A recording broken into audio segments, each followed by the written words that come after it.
The power of subconscious mind, आपके अवचेतन मन की शक्ति। डॉक्टर जोसेफ मर्फी के द्वारा लिखी गई इस पुस्तक की हम अपने यूट्यूब चैनल पे हिंदी भाषा में ऑडियो बुक सीरीज़ लेकर आए हैं। अब तक हमने इस सीरीज़ के कुल 19 एपिसोड अपने चैनल पे अपलोड कर दिए और आज हम 20वां एपिसोड लेकर आए हैं। अब तक किए गए 19 एपिसोड में हमने इस पुस्तक के 18 अध्याय समाप्त कर दिए हैं और आज हम 20वें एपिसोड में इस पुस्तक का 19वां अध्याय शुरू करने जा रहे हैं, जिसका नाम है भय को हटाने के लिए अपने अवचेतन मस्तिष्क का उपयोग कैसे करें। अगर आप लोगों ने पिछले एपिसोड नहीं देखे तो हम उनकी प्लेलिस्ट की लिंक अपने डिस्क्रिप्शन बॉक्स में दे देंगे, आप लोग वहां से उन एपिसोड को सुन सकते हैं। तो चलिए शुरू करते हैं आज का 20वां एपिसोड और इस पुस्तक का 19वां अध्याय। अध्याय 19, भय को हटाने के लिए अपने अवचेतन मस्तिष्क का उपयोग कैसे करें। एक छात्र ने मुझे बताया कि उसे एक भोज में बोलने के लिए बुलाया गया था। उसने कहा कि वह हजारों लोगों के सामने भाषण देने मात्र के विचार से घबरा गया। उसने अपने भय पर इस प्रकार से काबू पाया, कई रातों तक वह एक आराम कुर्सी पर बैठता और स्वयं को धीरे धीरे शांतिपूर्वक और सकारात्मक सोच के साथ निम्नलिखित बातें कहता। मैं इस डर का काबू पाने लगा हूँ, इस डर पर मेरा काबू होने लगा है। अब मैं इस पर जीत पा रहा हूँ। मेरा भाषण संतुलित और आत्मविश्वास से भरा हुआ है। मैं निश्चित और आराम से हूँ। उसने अब मस्तिष्क के निश्चित नियम का संचालन करते हुए अपने भय पर काबू पाया। अवचेतन मस्तिष्क सुझावों के लिए उत्तरदायी है और सुझाव इसे नियंत्रित करता है। जब आप अपने मस्तिष्क को स्थिर और शिथिल करते हैं तो आपके चेतन मस्तिष्क के विचार अवचेतन में गहराई से रसाकर्षण यानी कि ऑस्मोसिस की प्रक्रिया की तरह बैठ जाते हैं, जिन्हें द्रव्य में एक छिद्रित झिल्ली अलग करती है। उसमें वे आपस में घुल मिल जाते हैं जैसे सकारात्मक बीज अथवा विचार अवचेतन के क्षेत्र में प्रवेश करते हैं। वे अपनी ही तरह विकसित होते हैं और तब आप संतुलित, निर्मल और शांत हो जाते हैं। भय मनुष्य का सबसे बड़ा शत्रु। कहा गया है कि डर अथवा भय मनुष्य का सबसे बड़ा शत्रु है। असफलता, बीमारी और निर्मल मानवीय संबंधों के पीछे डर होता है। लाखों व्यक्ति अपने अतीत, भविष्य, वृद्धावस्था, पागलपन और मृत्यु से डरते हैं। डर आपके मन का एक विचार है और आप अपने विचारों से डरते हैं। एक छोटा बालक डर से स्तंभित हो जाता है जब उसे बताया जाता है कि उसके बिस्तर के नीचे बैठा बूगीमैन उसे दूर ले जाएगा। जब उसका पिता कमरे में रोशनी करके दिखाता है कि वहाँ कोई बूगीमैन नहीं है तो उसका डर खत्म हो जाता है। बच्चे के मन में बूगीमैन का डर वास्तविक था, मानो वहाँ बूगीमैन वाकई में था। उसके मन से एक झूठा विचार बाहर करके उसे ठीक कर दिया गया। जिस चीज़ का उसे डर था उसका अस्तित्व था ही नहीं। इसी प्रकार आपके ज़्यादातर भय अस्तित्व में ही नहीं है। यह सब केवल एक भयानक परछाइयों का समूह है और परछाइयों की कोई वास्तविकता नहीं होती है। उस चीज़ को कीजिए जिससे आप डरते हैं। दार्शनिक और कवि रॉल्फ वॉल्डो इमर्सन के अनुसार उन चीज़ों को करें जिनसे आप डरते हैं, तो इस प्रकार के डर की मृत्यु निश्चित है। एक समय था जब इस अध्याय का लेखक अकथनीय डर से भर गया था। तब वह श्रोताओं के सामने खड़ा था। इससे पार पाने के लिए मुझे श्रोताओं के सामने खड़ा होना था और मुझे वह सब करना था जिन्हें करने से मैं डरता था। इस प्रकार डर की मृत्यु निश्चित थी। जब आप सकारात्मक तरीके से स्वीकार करते हैं कि आप अपने डर पर काबू पाने जा रहे हैं, तो आप अपने अचेतन मस्तिष्क से एक निश्चित निर्णय पर पहुंचते हैं। तब आप अपने अवचेतन से उस शक्ति को छोड़ते हैं जो आपके विचारों की प्रकृति के अनुरूप प्रतिक्रिया देती है। मंच के भय को दूर करना। एक युवती को आवाज़ के परीक्षण के लिए आमंत्रित किया गया। वह ऐसे साक्षात्कार के लिए उत्सुक थी। यद्यपि पिछले 3 अवसरों पर वह मंच की डर की वजह से असफल रही। उसकी आवाज़ बहुत अच्छी थी, लेकिन उसे पक्का विश्वास था कि जब उसके परीक्षण का समय आएगा तो वह मंच का भय उसे गाने नहीं देगा। आपका अवचेतन मस्तिष्क आपके डर के विचार को आपकी प्रार्थना की तरह स्वीकृत उसे करना शुरू कर देता है और आपको उसका अनुभव कराता है। पिछले 3 अवसरों पर उसने गलत लय निकाली। आखिरकार वह टूट गई और रोई। इसका कारण, जैसा कि पहले बताया गया था, कि यह अनजाने में स्वयं को सुझाए गए विचार था। उदाहरण के तौर पर एक गुपचुप डर को भावनात्मक और विषय परक विचार था। उसने इस पर निम्नलिखित तकनीक को अपनाकर काबू पाया। दिन में 3 बार स्वयं को एक कमरे में अलग किया। वे कुर्सी पर आराम से बैठ गई, अपने शरीर को ढीला छोड़ा और अपनी आंखें बंद कर ली। उसने अपने मस्तिष्क को शरीर को पूरी क्षमता के साथ स्थिर किया। शारीरिक स्थिरता सहनशीलता का पक्ष लेती और मस्तिष्क को सुझाव के प्रति ज़्यादा ग्रहणशील बनाती।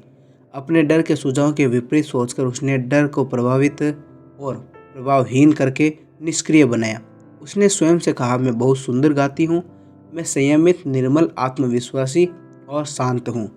उसने इन शब्दों को धीरे धीरे शांति से और भावनात्मक जुड़ाव के साथ हर दिन 5 से 10 बार दोहराया। वह हर दिन इस तरह 3 बार करती और 1 बार रात को सोने से पहले कहती। सप्ताह के खत्म होने तक वह पूरी तरह से संयमित और आत्मविश्वास से भर गई थी और उसने एक बहुत सफल आवाज़ का परीक्षण दिया, उपयुक्त तरीके को अपनाया। इससे डर की मृत्यु निश्चित थी। असफलता का भय। अक्सर स्थानीय विश्वविद्यालयों के युवा और साथ ही स्कूल के अध्यापक गण मेरे पास आते हैं। इन्हें इम्तिहान के दौरान अक्सर भूलने की बीमारी होती है। इनकी शिकायत हमेशा एक ही है कि इम्तिहान ख़त्म होने पर मुझे उनके जवाब याद आ जाते हैं, लेकिन मुझे इम्तिहान के समय जवाब याद नहीं रहता। वही विचार फलीफूलित होते हैं जिन पर बहुत ज़्यादा ध्यान देते हैं। मुझे प्रतीत होता है कि प्रत्येक व्यक्ति के अंदर असफलता के विचार दिमाग में ज़्यादा छाए रहते हैं। असफलता भुलक्कड़पन के पीछे भय की भावना है और यह पूरे अनुभव का कारण है। एक युवा चिकित्सा का छात्र अपनी कक्षा का सबसे ज़्यादा होशियार और होनहार छात्र था। फिर भी लिखित अथवा मौखिक परीक्षा के समय वह सरल प्रश्नों के उत्तर देने में असफल हो जाता था। मैंने उससे समझाया कि इसका कारण उसका परीक्षा में कई दिन पहले से चिंतित और डरा हुआ रहना था। इस प्रकार के नकारात्मक विचार भय से भरे होते हैं। ऐसे विचार जो डर की शक्तिशाली भावना से घिरे रहते हैं, वे अवचेतन मस्तिष्क में फलीफूलित होते हैं। दूसरे शब्दों में, यह युवक अपने अवचेतन मस्तिष्क को यकीन दिला रहा था कि वह फेल हो सकता है, और ऐसा ही हुआ। परीक्षा वाले दिन उसने स्वयं को मनोवैज्ञानिक चक्र यानी विचारों चेतक भुलक्कड़पन से गिरा पाया। उसने डर पर काबू कैसे पाया? उसे पता चला कि उसका अवचेतन मस्तिष्क यादों का भंडार था और इसके अंदर जो कुछ उसने अपने चिकित्सकीय प्रशिक्षण के दौरान पढ़ा था और सुना था, उसका संपूर्ण विवरण दर्ज था। यही नहीं, उसे पता चला कि अवचेतन मस्तिष्क सकारात्मक और नकारात्मक प्रतिक्रिया भी देता है। इसके साथ सौहार्दपूर्वक संबंध बनाने के लिए सहजता, शांति और आत्मविश्वास बनाए रखना चाहिए। वह रोज़ सुबह और रात में अद्भुत रिकॉर्ड बनाने पर अपनी माँ को बधाई देते हुए देखता। वह अपने हाथ में माँ का काल्पनिक लिखा पत्र देखता। जब उसने इस प्रकार खुशी वाले परिणाम देखना शुरू किया, तब उसे अपनी प्रतिक्रिया में उसके अनुरूप अथवा नकारात्मक प्रतिक्रिया या अपने अंदर किसी प्रकार की प्रतिक्रिया का आह्वान किया। इसके फलस्वरूप अवचेतन की सर्वज्ञानी और सर्वव्यापी शक्ति ने कमान संभाली और अपने चेतन मस्तिष्क को उसके अनुरूप कार्य करने का आदेश दिया। उसने उसके अंत की कल्पना की और परिणाम पाया। इस प्रकार इस प्रणाली को अपनाकर उसे आने वाली परीक्षा में सफलता प्राप्त करने में कोई कठिनाई नहीं हुई और दूसरे शब्दों में विषयनिष्ठ बुद्धिमत्ता ने कमान संभाल ली और उसे अपना सर्वश्रेष्ठ करने पर मजबूत कर दिया। जल, पर्वत और बंद स्थानों का भय। कई व्यक्तियों को किसी एलिवेटर, पहाड़ों पर चढ़ने, यहाँ तक कि पानी में तैरने में डर लगता है। ये संभव है कि उस व्यक्ति को अपनी युवा अवस्था में अप्रिय अनुभव रहा हो, जैसे किसी ने उसे पानी में धकेल दिया जबकि उसे तैरना नहीं आता था, उसे ज़बरदस्ती किसी एलिवेटर में चढ़ाया गया हो और वह ठीक से काम नहीं कर रही हो, जिसकी वजह से उसे बंद जगह का डर पैदा हो गया हो। करीब 10 वर्ष का था तब मेरे साथ एक घटना घटी। मैं अचानक एक तैरना ताल में गिर गया और 3 बार डुबकी लगाई। मुझे अभी तक याद है कि किसी प्रकार गहरे पानी में मेरे सिर को निगल लिया था और मैं हवा से सांस लेने के लिए तड़प रहा था। उसी दौरान दूसरे बालक ने मुझे आखिरकार क्षणों में पानी से बाहर निकाला और इस तरह का अनुभव मेरे अवचेतन में बस गया और मैं वर्षों तक पानी से डरता रहा। एक वृद्ध मनोवैज्ञानिक ने मुझसे कहा, तैरना ताल तक जाओ, पानी को देखो और ज़ोर से ऊंची आवाज़ में कहो, मैं तुम पर काबू पाऊंगा, मैं तुम पर हावी हो सकता हूं, और फिर पानी के अंदर जाओ, प्रशिक्षण लो और अपने डर को दूर करो। मैंने इसे किया और पानी को अपने बस में किया। पानी को अपनी ऊपर हावी नहीं होने दिया। याद रखें, आप पानी के मालिक हैं। जब मैंने अपने मस्तिष्क में एक नया मनोभाव धारण किया, तब अवचेतन की सार्वभौमिक शक्ति की प्रतिक्रिया दी और मुझे शक्ति, आस्था और मेरे अंदर आत्मविश्वास पैदा किया। इस प्रकार मैं अपने डर पर काबू पाने में सफल रहा। किसी विशिष्ट डर पर काबू पाने की अचूक तकनीक। मैं डर पर काबू पाने के लिए मंच पर निम्नलिखित प्रतिक्रिया और तकनीक को पढ़ता हूँ। यह एक जादू की तरह कार्य करती है। इसे करने की कोशिश करें। यदि आप पानी, पर्वत, किसी साक्षात्कार, किसी आवाज़ का प्रशिक्षण या बंद स्थान से डरते हैं, यदि आप तैरने से डरते हैं, तो शांत एवं स्थिर होकर 5 से 10 मिनट तक एक दिन में 3 से 4 बार बैठें और फिर कल्पना करें कि आप तैर रहे हैं। वास्तव में आप अपने मन में तैर रहे हैं। ये एक वस्तुनिष्ठ अनुभव है। मानसिक रूप से आपने स्वयं को पानी के अंदर कर लिया है। आप पानी की ठंडक और अपने हाथों और पैरों की गति को महसूस कर सकते हैं। ये सजीव वास्तविकता और मन की एक खुशनुमा हरकत है। यह कोई निष्क्रिय दिवा स्वप्न नहीं है, क्योंकि आप जानते हैं कि आप अपनी कल्पना में जिससे किसी चीज़ को भी अनुभव करते हैं, आपकी कल्पना आपके अवचेतन में विकसित होगी। फिर आप उस छवि को कल्पना जिसे आपने अपने अवचेतन की गहराई में छापा था, उसे दिखाने को मजबूर होंगे। ये सब अवचेतन का नियम है। यदि आप पहाड़ों अथवा ऊंचे स्थानों से डरते हैं, तो आप इस तकनीक को अपना सकते हैं। कल्पना करें कि आप पहाड़ पर चढ़ाई कर रहे हैं। इसे वास्तविकता रूप को महसूस करें। प्राकृतिक दृश्यों का आनंद लें, क्योंकि आप जानते हैं कि यदि आप इसे अपने मन में लगातार करेंगे तो इसे शारीरिक रूप से सरलता और सहजता से कर सकेंगे। उसने लिफ्ट को आशीर्वाद दिया। मैं एक बड़े कॉरपोरेशन के अफसर को जानता था जो लिफ्ट में चढ़ने से बहुत डरता था। वह हर दिन 5 मंजिल चढ़कर अपने ऑफिस जाता था। उसने कहा कि हर रात और दिन मैंने कई बार लिफ्ट को आशीर्वाद देना शुरू किया। अंत में वह अपने डर पर काबू पा सका। उसने लिफ्ट को इस तरह से आशीर्वाद दिया, हमारी इमारत में लिफ्ट का होना एक अद्भुत विचार है। यह सार्वभौमिक मस्तिष्क से निकला। यह एक वरदान है और हमारे कर्मचारियों के लिए यह एक आशीर्वाद है। यह एक अद्भुत सेवा है जो दिव्य क्रम में कार्य करती है। मैं शांति और हंसी खुशी के साथ चढ़ता हूँ। मैं अब शांत रहता हूँ, जबकि जीवन, प्रेम और समझदारी की तरंगें मेरे विचारों के ढांचे से होकर बहती है। अपनी कल्पना में मैं अब लिफ्ट में हूँ और इसके बाहर अपने ऑफिस के बाहर निकलता हूँ। लिफ्ट कर्मचारी से भरी पड़ी है। मैं उनके साथ बातें करता हूँ। वे दोस्तानापन, खुश और आज़ादी है। ये आज़ादी, आस्था और आत्मविश्वास है। मैं इसका धन्यवाद देता हूँ। उसने इस प्रार्थना को करीब 10 दिन तक करना जारी रखा और वह 11वें दिन अपने संगठन के सदस्यों के साथ लिफ्ट में गया और स्वयं को पूरी तरह से आज़ाद महसूस किया। साधारण और असाधारण का डर। मनुष्य केवल 2 प्रकार के डर के साथ पैदा हुआ, गिरने का डर और शोर का डर। ये प्रकृति का द्वारा आत्म संरक्षण का एक माध्यम है, जिसे उसने एक चेतावनी के रूप में दिया है। साधारण डर अच्छा है। आप एक कार को सड़क के आते हुए देखते हैं और आप स्वयं को बचाने के लिए एक ओर जाते हैं। गाड़ी का अपने ऊपर चढ़ने का क्षणिक डर आपके कार्य से दूर हो जाता है। अन्य डर आप जो अंदर होते हैं, अभिभावक, रिश्तेदार, अध्यापकों और वे सब जिन्होंने आपको प्रभावित किया है, उनके द्वारा दिया गया है।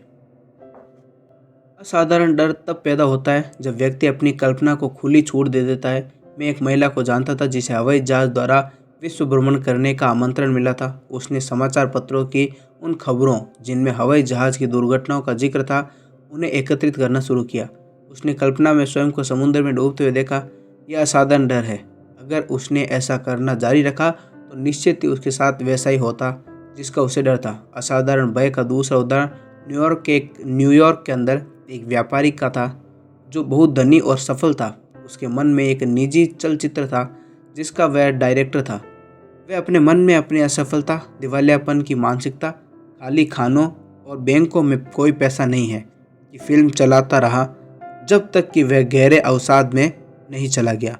वह ऐसी विकृति कल्पना करने से नहीं रुका और अपनी पत्नी को बार बार याद दिलाता रहा कि यह ज़्यादा दिन नहीं बचेगा, मंदी जरूर रहेगी, मुझे पक्का एहसास है कि हम दिवालिया हो जाएंगे, इत्यादि। उसकी पत्नी ने मुझे बताया कि आखिरकार वह दिवालिया हो गया और जिन चीज़ों की उसने कल्पना की थी वे सब होकर हमारे सामने आई।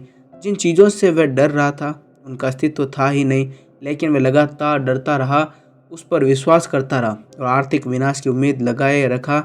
जॉब के अनुसार जिन चीज़ों में डरता था वह सब मेरे साथ हुआ बहुत से व्यक्ति डरते रहते हैं कि उनके बच्चों के साथ कुछ अनिष्टकारी होगा और कुछ लोगों को लगता है कि उन पर आपदा आएगी।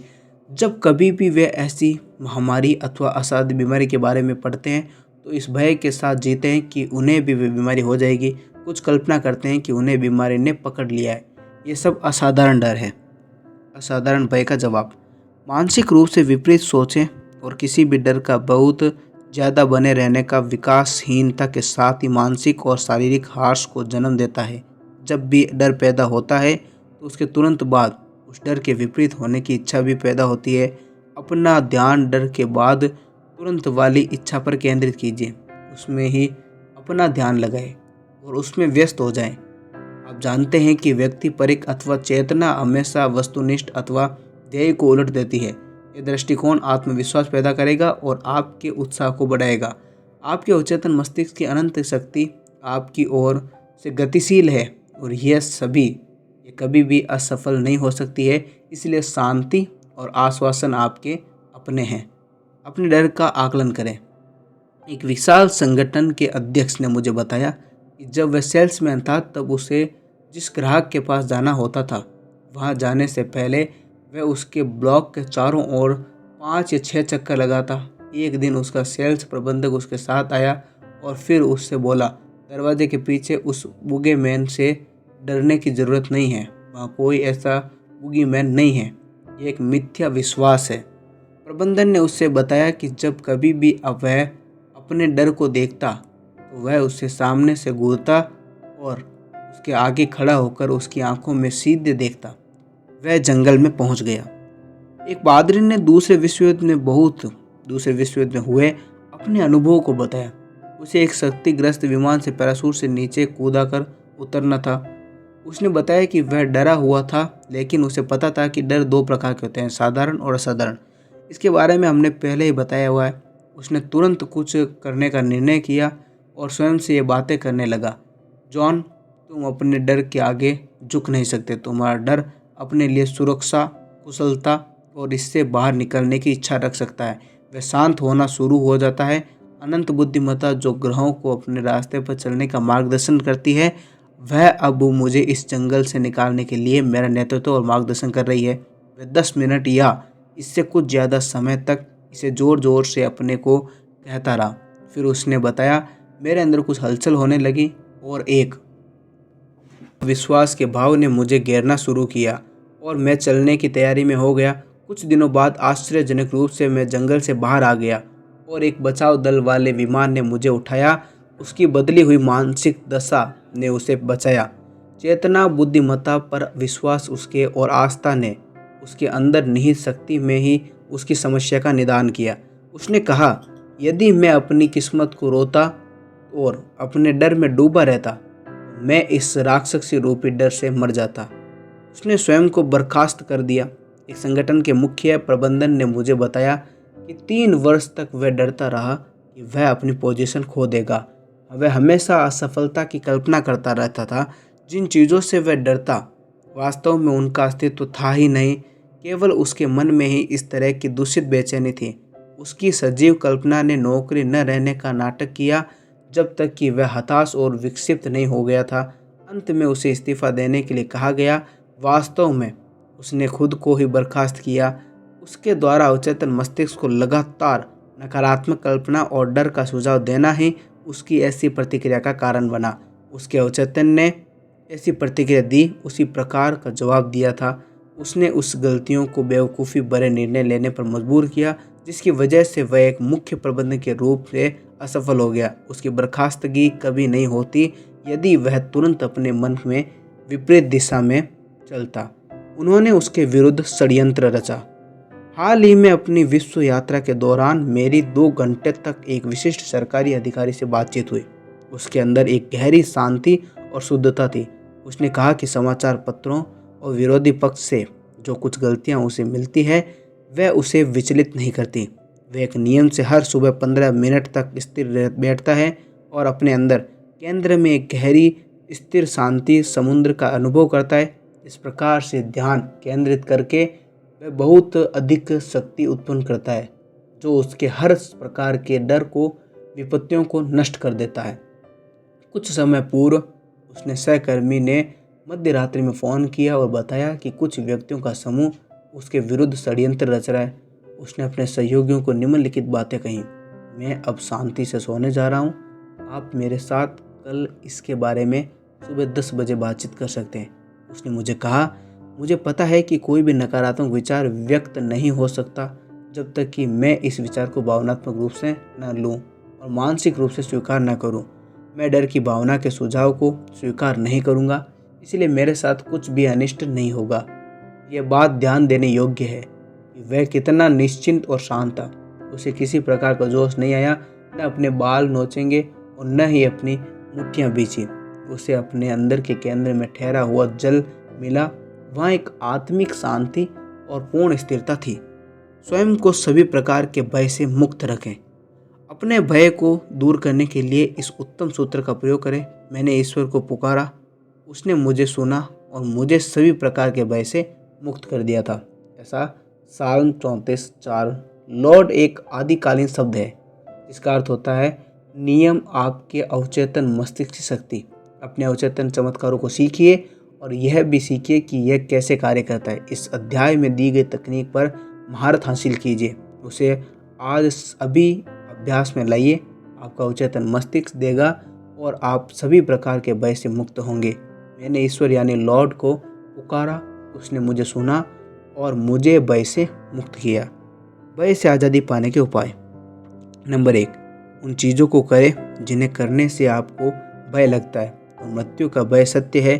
स्वयं को दृढ़ता और विश्वास से कहें, मैं इस पर विजय पाने जा रहा हूँ, तब ऐसा ही होगा। भय आपके मस्तिष्क का नकारात्मक विचार है, इससे रचनात्मक विचार भरें। भय ने लाखों की जान ली है, आत्मविश्वास भय से बड़ा है। ईश्वर में आस्था और अच्छाई से ज़्यादा शक्तिशाली कुछ भी नहीं है। नंबर 3, भय मनुष्य का सबसे बड़ा शत्रु है। यह सफलता, बीमारी और खराब मानवीय रिश्तों के पीछे है। प्रेम भय को दूर करता है। प्रेम जीवन की सभी अच्छाइयों का भावनात्मक बंधन है। प्रेम ईमानदारी, संपूर्णता, न्याय, अच्छी भावना और सफलता के साथ करिए। जीवन को सर्वश्रेष्ठ की खुशबरी चाहत के साथ जिएं और सर्वश्रेष्ठ निश्चिंत ही आपके पास आएगा। नंबर 4, भय के सुझाव को उसके विपरीत भाव से प्रभावहीन बनाएं। जैसे मैं सुंदर गाता हूँ, मैं संयमित, शांत और स्थिर हूँ। यह अद्भुत लाभांश देगा। नंबर 5, मौखिक और लिखित परीक्षा के समय भूलने की बीमारी के पीछे भय है। इस पर आप निम्नलिखित व्यक्तित्व अक्सर दृढ़ता से स्वीकार करके काबू पा सकते हैं। जिसको जानने की ज़रूरत है उसके लिए मेरे पास उत्तम यादें हैं। अथवा आप अपने दोस्त को अपनी परीक्षा में अद्भुत सफलता के लिए बधाई देने की कल्पना कर सकते हैं। इसे बनाए रखें तो आप अवश्य जीतेंगे। नंबर 6, यदि आप नदी को पार करने के लिए तैरने से डरते हैं तो अपनी कल्पना में इसे आज़ादी और खुशी के साथ कीजिए। अपने को पानी के अंदर जाने की कल्पना कीजिए, उसकी ठंडक और तरणताल के आर पार तैरने की रोमांच को महसूस करें। इसे संजीव बनाएं। जब आप इसे चेतन होकर करते हैं तब आप पानी के अंदर जाने के लिए मजबूर होंगे और जीतेंगे। यह आपके मस्तिष्क का नियम है। नंबर 7, यदि आपको बंद जगह जैसे लिफ्ट, व्याख्यान हॉल इत्यादि से डर लगता है तो मानसिक रूप से लिफ्ट के सभी पुर्जों और कार्यों को आशीर्वाद देते हुए चढ़ें।